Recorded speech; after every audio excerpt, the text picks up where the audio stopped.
lost at night in the wood, shadows fight. Arms take gold, can't take flight. Power's gone, nothing's right. Cauldron cold, no more fire. Potions fail, dreams expire. Spirits whisper, call me liar. In the dark, lost desire. Purchase cry, echo loud. Through the fog, through the shroud. Mystic force, once so proud, now just whispers in the crowd.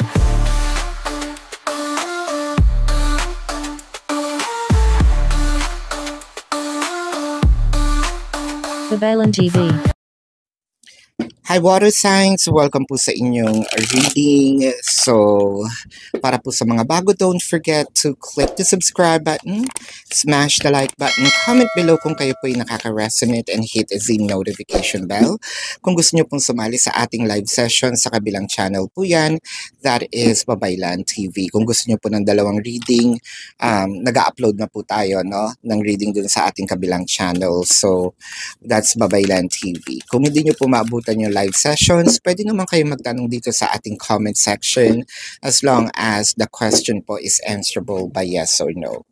So, water signs, I want you to know that this is a general reading. You may resonate with the entire reading, or you may resonate with some bits and pieces of the reading. Take what's only yours.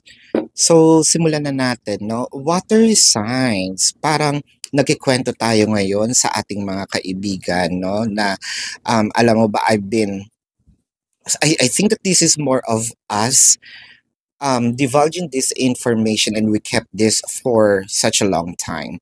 So, it kind of make me feel na madaming nangyari na tinago natin, no? Kinimkim natin. Hindi natin sinabi sapagkat pwedeng kahihiyan, no? Reputasyon. Hindi ito out of yabang kasi kumbaga ang sayo kasi kung kaya kong isalba, no, ang relasyon ng ako mag-isa, kasi ang kahihiyan ng partner ko or kahihiyan ng family namin is kahihiyan ko din. So, hindi para makimarites, magmarites ako, no? Ang ginagawa ko dito is more of, ngayon ko lang siya ine-expose, ngayon lang ako nagsasalita dahil hindi ko na kaya, no? It felt like there's such a release, a tension, no, inside of you that you would love to really execute na palabas, no, or ilabas itong mga pain, kasi parang sa'yo paulit-ulit nangyayari. You tried, siguro sabihin nating solusyonan itong mga bagay na ito on your own. Wala namang kasing problema kung sarili mo, pero it felt like ginawa mo na lahat. So what I am trying to do in here is sabihin nating nagtatry akong solusyonan ito on my own. Since nagawa ko na yung santong paspasan, nagawa ko na yung santong dasalan, it felt like kailangan kong humingi, no, ng mga advice sa mga taong mapagkakatiwalaan ko. Masakit, mahirap, especially, no, may nangyayari na nga sa'yo personally, masakit pa rin dahil sinasabi mo yung mga flaws, no, ng iyong relasyon. With the Five of Swords, it felt like habang kinikwento mo to, mahapdi sa pakiramdam, mahapdi sa puso, dahil hindi mo masasabi, hindi ka makakapagkwento ng hindi mo nasasaktan yung partner mo.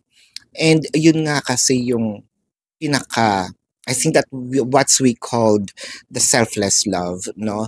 Up until the very end, ang inaasikaso, ang iniisip ni Pisces is paano ko rin mapoproteksyonan yung person ko, kahit na sabihin mong we have separations, or kahit sabihin mong nandito kami sa hindi magandang sitwasyon. Ang inaalala ko pa din, yung reputasyon, no, ng person ko.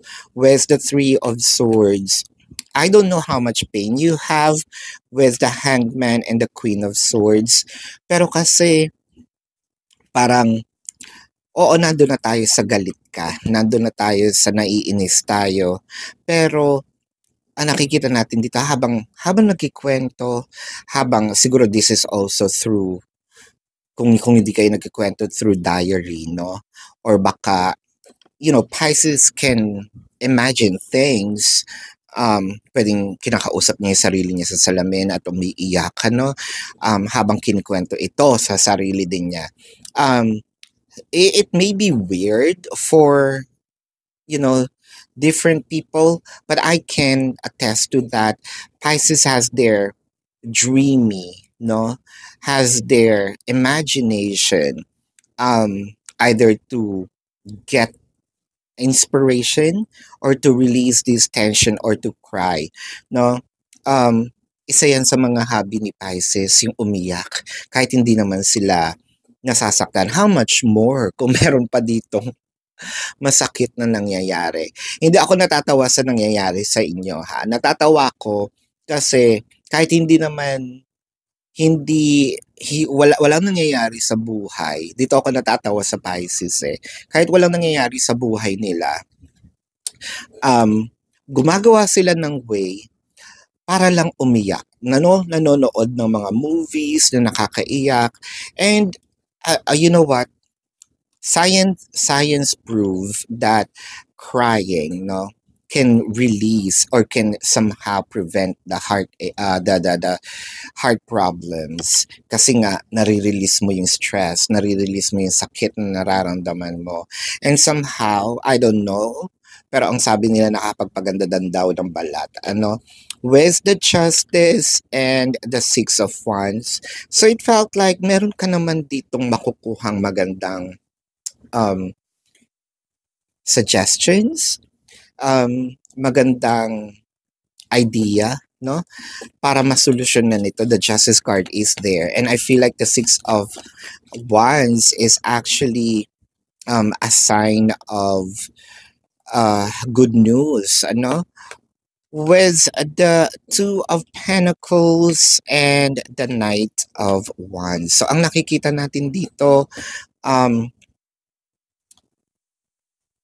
pinag-iisipan natin kung tayo'y aalis. Let's clarify the Two of Pentacles, the Death card, and the King of Swords. O pinag-iisipan natin gumawa ng isang hakbang habang heightened yung energy natin. And I think that this is you, Pisces, getting more of mature, no? Downloads. Kasi chances are there are times Pisces can really be aggressive, especially when their emotions are actually heightened, no?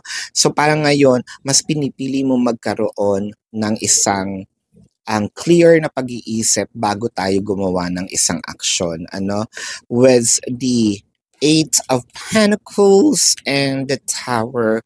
But it felt like to me this is such a long road, no, for Pisces to endure, or probably Pisces already enduring a lot of troubles when it comes to their relationship. But I feel like etong ginawa mo ngayon, na pag-release ng tension, pagkikwento, no, instead of i-direkta, no, ang inyong atensyon sa person mo, that will create more chaos. It felt like you diverted it with talking to friends, writing it down, talking to yourself in the mirror. So that's the reason why I feel like the tension will pacify and dun ka makakapag-isip ng mabuti, no? I really feel so much for you, Pisces, because you have been dealing with this pain for quite a while, and I know that the solution will be there anytime soon, no? Let's check the zodiac sign of your person. This could be their sun sign or a placement in their chart.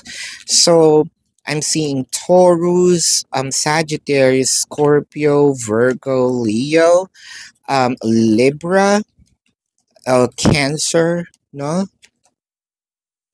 Yan. So this is your reading, no water signs. Again, para po sa mga bago, don't forget to click the subscribe button, smash the like button, comment below kung kayo po ay nakaka-resonate, and hit the notification bell. Kung gusto niyo pong sumali sa ating live session sa kabilang channel po yan, that is Babaylan TV. No? Kung hindi niyo po maabutan yung ating live sessions, pwede naman kayo magtanong dito sa ating comment section as long as the question po is answerable by yes or no. Pero kilalang kilala niyo po ang inyong sarili, water signs, no? Kung hindi po kayo patatahimikin ng kung hindi kayo papatahimikin ng yes or no na sagot, dumiretso na kayo dun sa ating description box. There is a link. Click the link, you're gonna be routed to my website. Nandun po yung question form. All you just need to do is to follow the instructions. Meron po mga QR code sa baba, no? Nandun po yung how much per question, the name, the number for your reference. I also created a 4 questions plus 1. Take advantage of it. And if you want to book a private reading, nandun din po yan, no? So kung gusto nyo pong makita itong iba-iba nating readings, no? I-follow nyo po ako sa mga social media accounts para po makita nyo. Hindi na po ako nag-video ng preview nito.